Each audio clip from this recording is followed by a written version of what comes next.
Vamos con los comentarios nacionales del ingeniero José Blandón Castillo. Ingeniero. Bien, antes de entrar a ver lo de COVID Panamá, quiero darle lo que me mandó el ingeniero maestre de Perú. Dice, la actualización, José, para que diga la última encuesta. La encuesta que se publicó anoche. Johnny Lescano, de Acción Popular, estas son las encuestas en Perú, las elecciones son esta semana, se mantiene con 14,7, ha perdido 6,3 de acuerdo a la última. En segundo lugar está el economista Hernando Soto, de Avanza País, que se ubica con 13,9. En tercer lugar se ubica Verónica Mendoza, de Juntos por el Perú, con 12,9%. Ha avanzado 2 puntos con respecto a la última medición. George Forsyth en cuarto lugar, de Victoria Nacional, con 11,9%. Y Keiko Fujimori, con 11,2%. Estos 5 tienen una diferencia entre el máximo de Johnny Lescano y la Fujimori de 3,5%. El margen de error de esta encuesta es de más o menos 2,5%. El resto marcha entre 6, 6, 4, 7. Esto nos acaban de mandar directamente desde Perú. Bien. Si me ayudan, Noemí, vamos a ver los números de Panamá. Ahí están. Vamos a mirarnos y fíjese lo que quiero que le preste atención. Estos son los números que nosotros tenemos hasta lo que ha ocurrido el domingo. Por la movilización que hemos tenido durante estos días de Semana Santa, nosotros tenemos que prestarle atención ahora a las cifras que se van dando en las próximas semanas. Esta movilización, nada más le digo, por ejemplo, que el MINSA hizo un barrido aquí en Veracruz de 109 que habían personas en la playa, 20 resultaron positivas, lo que da un alto nivel de positivismo en esa muestra. Eso no es una muestra de valor estadístico, pero nada más le indica a usted los clústeres. ¿Cómo se forman estos clústeres? Usted puede asumir como teoría, no como hecho, que toda esta apertura de este fin de semana va a producir un repunte. Cuán grande sea depende de las medidas que estemos tomando. Por eso es importante que usted mire las cifras hoy. El MINSA nos informó 356.377 casos positivos global. Hubo 304 casos positivos en el día de ayer, con un total de 4.934 para una positividad de 6,2%. Si usted va a la gráfica, usted va a notar un repunte un repunte. Todavía no hay una definición. Nosotros tuvimos desde el miércoles, jueves, 3,5 y ahora en positividad estamos en 6,3. Ahí preste la atención, esto no es una tendencia, la tendencia indica que vamos a la baja, estamos más cerca del 5 que del 10 en términos de positivo. 5 es un hito epidemiológico que nos dice a nosotros que por debajo de 5 estamos en mejor situación en términos de manejar la pandemia que cuando nosotros estamos en doble dígito.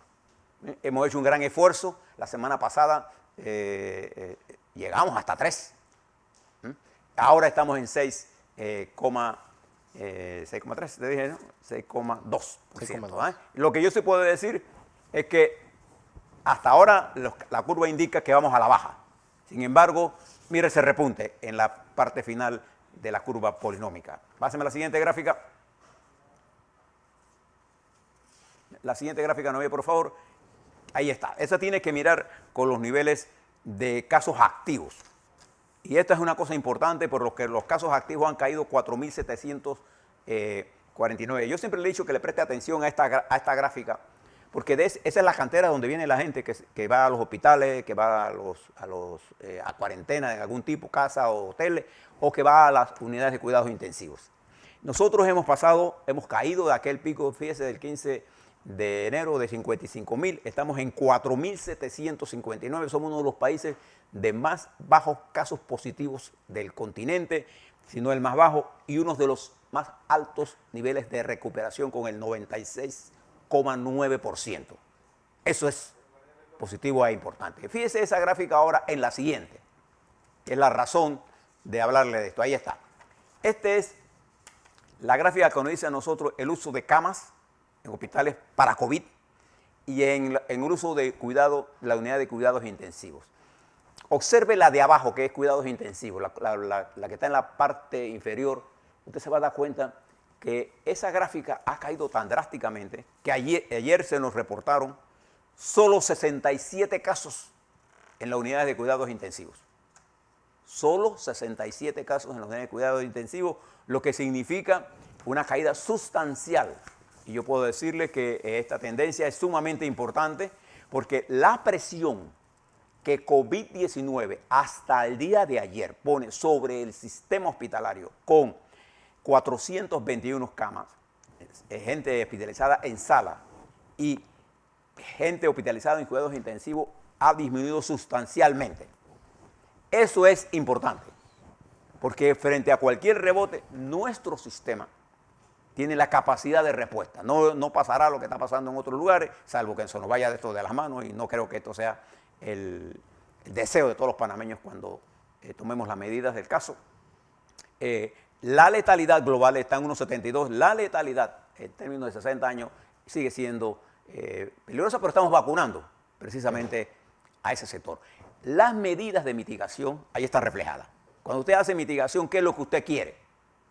Eliminar la presión por COVID en sala y en unidades de cuidados intensivos.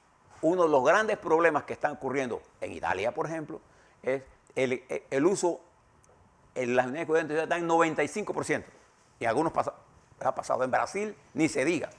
En Ecuador, igual. O sea, nosotros en este momento tenemos a la baja todo el sistema. La presión ha ido disminuyendo. Y eso es una cosa positiva que podemos sentirnos los panameños en este momento. A la siguiente gráfica. Bien, aquí está. La mortalidad por semana. Le hemos dicho nosotros que una de las cosas que nosotros hemos avanzado, recuerde que la mortalidad medida por millón de habitantes, Panamá ocupó al principio de la pandemia uno de los principales lugares, el 11º estado. Ahora estamos en el 31. Hemos bajado, y fíjese la mortalidad por semana, la última semana epidemiológica, con estas cifras estábamos en 35. 35. De aquel pico de 332 por semana, mira dónde hemos caído. Eso es importante. ¿Por qué? Porque nuestra experiencia en el manejo de los enfermos están en cuidados intensivos o en camas o en casas ha mejorado sustancialmente. Nuestros médicos intensivistas e internistas, nuestras enfermeras, nuestros epidemiólogos, nuestros infectólogos, la gente que atiende todo este sistema, ha hecho un gran esfuerzo y hemos bajado. Hoy Panamá exhibe una de las mejores estadísticas. Yo no estoy diciendo que eso está bien, pero hoy si usted compara esto con el resto del mundo, la situación de nosotros es hoy. Tenemos que prestar la atención ahora a lo que viene. Fíjese en la siguiente gráfica.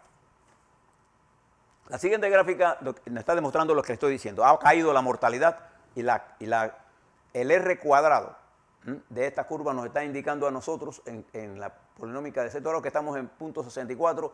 Observe una cosa también, ahí vamos a la baja. Podemos decir que seguiremos a la baja. Deme la última gráfica. Esta es la gráfica que tenemos que prestar atención.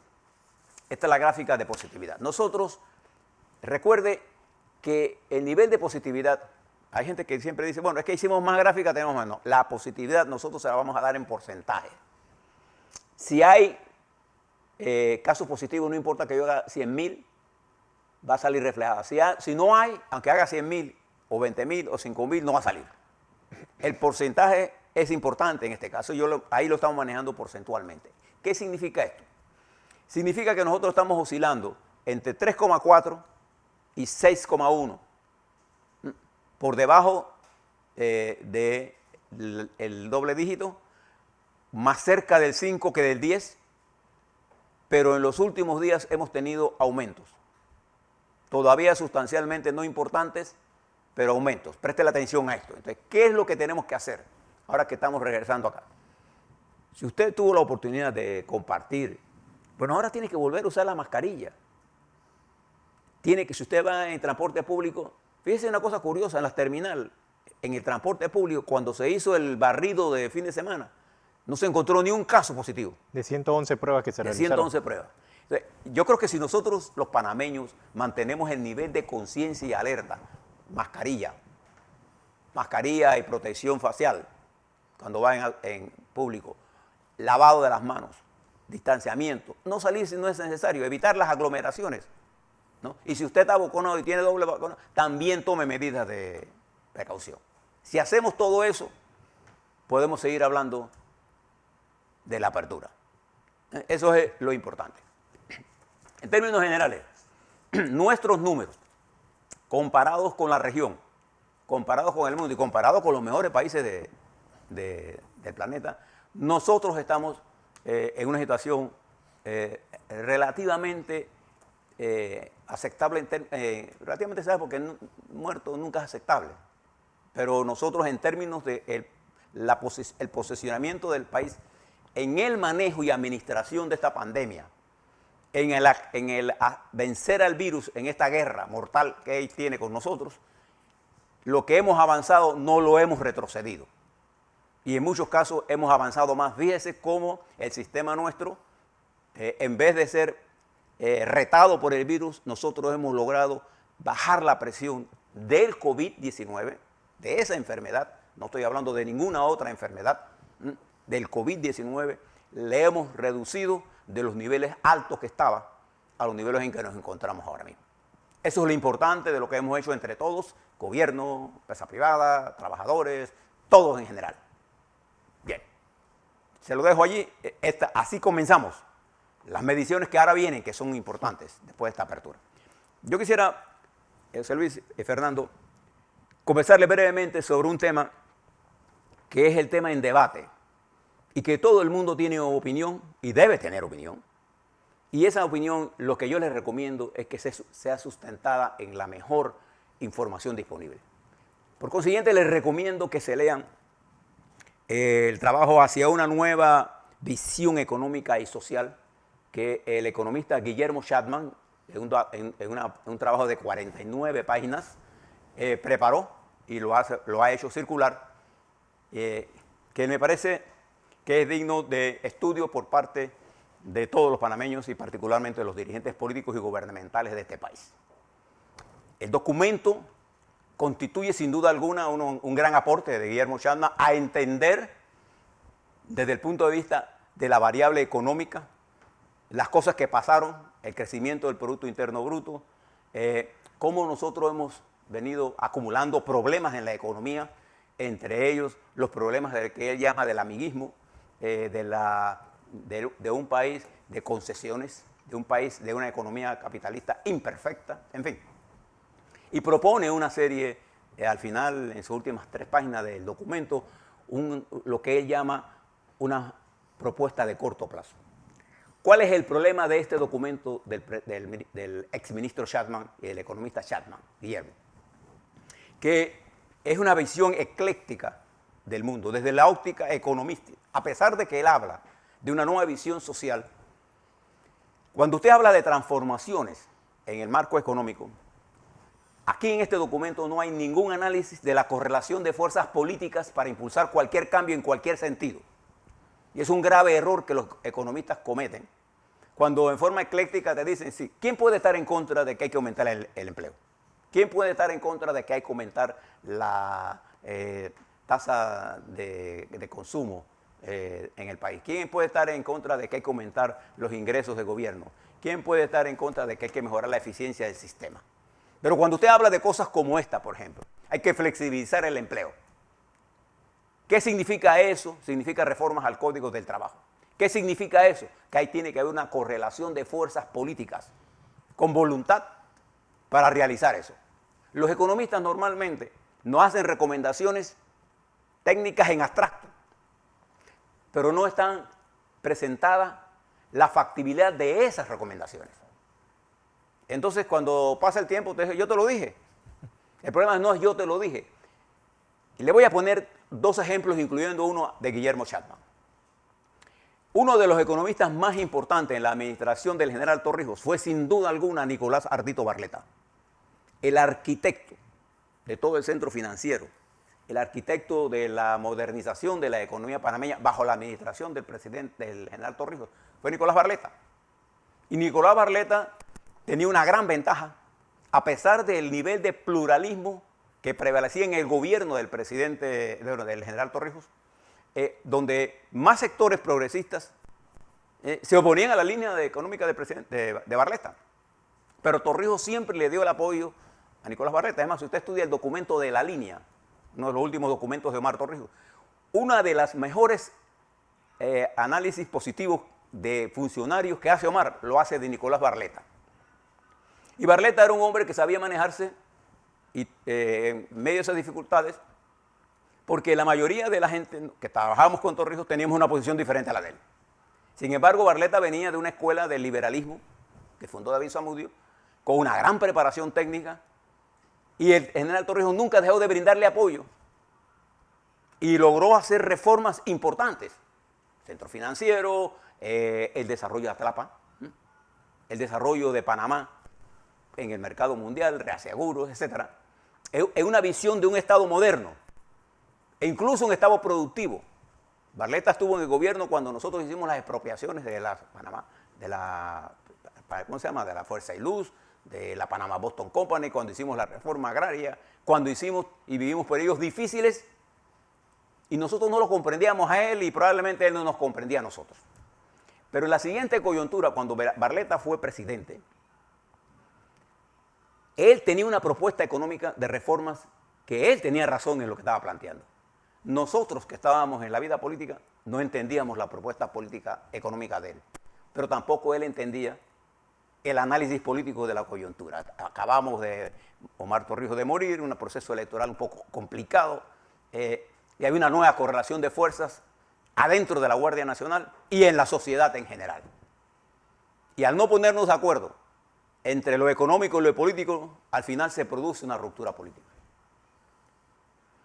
Guillermo Chapman llega a ser ministro del gobierno de Pérez Valladares, precedido del gobierno de Guillermo Endara, que una de las primeras cosas que hizo el presidente Guillermo Endara fue reunirse con la dirección del PRD, bajo la dirección en ese momento del expresidente Ernesto Pérez Valladares, 9 días después del asalto, de la invasión. Entonces Endara logra bajar las tensiones políticas y lo que nosotros pensábamos íbamos a tomar 10 años de poder reponer al nivel en que estábamos antes de la invasión, nos tomó 5, con dificultades, pero con un Endara con capacidad de poder hablar con las fuerzas políticas y con un PRD que logró entender lo que estaba ocurriendo. Fíjense la cosa curiosa que pasa. 5 años más tarde de la administración Endara, ¿quién gana las elecciones? El PRD. Y el mundo se quedó maravillado que precisamente la invasión se dio para sacar un gobierno PRD y los militares, y al quinquenio siguiente, quien gana las elecciones de Ernesto Pérez Valladares, y el presidente Guillermo Endara no hizo ninguna cosa para negar el triunfo. ¿Quién fue el ministro de Economía de Ernesto Pérez Valladares en ese momento? Guillermo Chapman. Y Guillermo Chapman hizo reformas importantes. Gran parte de las reformas estructurales se hicieron allí. ¿Y se cometieron errores ahí? Claro que se cometieron. Pero Guillermo Chapman en ese momento tenía una gran ventaja. Y él lo debe saber. El gobierno de Pérez Valladares llegó con una bancada en la Asamblea unitaria. Y un partido unitario. Y una sociedad menos fragmentada a pesar de la invasión por el esfuerzo que había hecho Endara y el gobierno de Endara, y las figuras del gobierno de Endara, en recomponer el cuerpo social del país. Y de hecho, a pesar de que la señora Mireya competió cabeza a cabeza con Pérez Valladares y el Partido Panameñista quedó segundo y Rubén Blades quedó como tercera con una fuerza nueva, el papá Igoró de ese momento jugó un papel importante, igual que los panameñistas, en la estabilización del país y en las reformas que se fueron a hacer. Algunos errores se cometieron en eso. Los aranceles en el sector agropecuario, por ejemplo, fue uno de esos grandes errores. La privatización del sector eléctrico, que fue otro de los problemas complicados, que quedó resuelto parcialmente. La apertura con China Popular. Las reformas que se hicieron a lo largo de la modernización dirigidas por Chapman. Chapman tuvo una gran ventaja. Cuando las propuestas que él hizo, había un grupo solidariamente impulsando la reforma, había una vanguardia haciendo esto. A lo largo de los últimos años, después de Chapman, se produjo uno de los incrementos, él lo señala en su documento, muy interesante, crecimos muy fuertemente, bajó el desempleo, aumentamos algunas cosas, pero quedó un problema estructural. La pobreza y la pobreza extrema que brilla por su ausencia en el documento de Chapman. Y brilla por la ausencia en el documento de Chapman la fragmentación a la que hoy se enfrenta la sociedad. Después de administraciones en las que el ajetreo llevó a la fractura social y política. Y entonces ahora nos enfrentamos a un problema. ¿Hay algún criterio de unanimidad para reformar la caja del Seguro Social? No lo hay en este momento. ¿Es posible mejorar la caja del Seguro Social sin mirar todos los elementos del programa de invalidez, vejez y muerte, incluyendo las variables paramétricas? No hay posibilidades.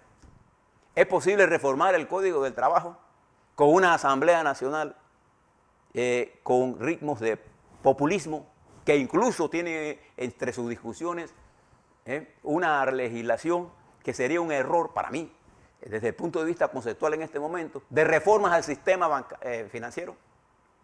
Entonces, eso no es tratado por Chapman. ¿Qué es lo que quiero plantear? Que el problema, para ver el problema económico, usted no solamente tiene que escuchar a los economistas, tiene que escuchar a los políticos, estudiar el cuerpo social de la sociedad, para mirar qué son las reformas que se han madurado en el seno de la sociedad, quiénes son las fuerzas políticas que trabajarán en esas reformas. Pues yo puedo proponer, vamos a cambiar el sistema fiscal, vaya a hacer usted eso, pues. Vamos a bajar el país de las concesiones, vaya a ver usted las fuerzas que se han beneficiado de las concesiones. ¿Dónde está el sector privado dispuesto a empujar esto? ¿Dónde está el sector laboral? ¿Dónde están los partidos políticos? Sin ese consenso, y lo sabe perfectamente Chapman, todo lo que yo haga, nada más que será un ejercicio intelectual. Eso es lo que yo llamo una posición ecléctica. Estas son las variables, esto es lo que hay que hacer. El problema es cómo se cocina esto para que sea una comida de consenso para todos. Ese es el arte más difícil. Nosotros no lo entendimos con Barletta, Barletta no lo entendió de nosotros, y creo que Chapman ignora totalmente el escenario político en donde se haga cualquier propuesta de reforma, si antes nosotros no logramos que las estructuras políticas lleguen a acuerdos mínimos de entendimiento, y las estructuras sociales, particularmente los sindicatos y las organizaciones sociales, para enfrentar ¿qué cosa? El grave problema que genera la desigualdad. Y entonces caemos por un lado, los políticos en el populismo, y por otro los economistas en el eclecticismo económico, pensando que el crecimiento es desarrollo y que se puede hacer desarrollo social, económico y social en un país sin tener en cuenta las fuerzas políticas del país, porque ellos no se quieren contaminar de la política. Y entonces los políticos no se quieren contaminar de los economistas. Y entonces lo que tenemos que hacer es un cóctel en la que todos estemos contaminados con las ideas más importantes para el país. Así que funciona esto. De otra forma, no habrá cambios.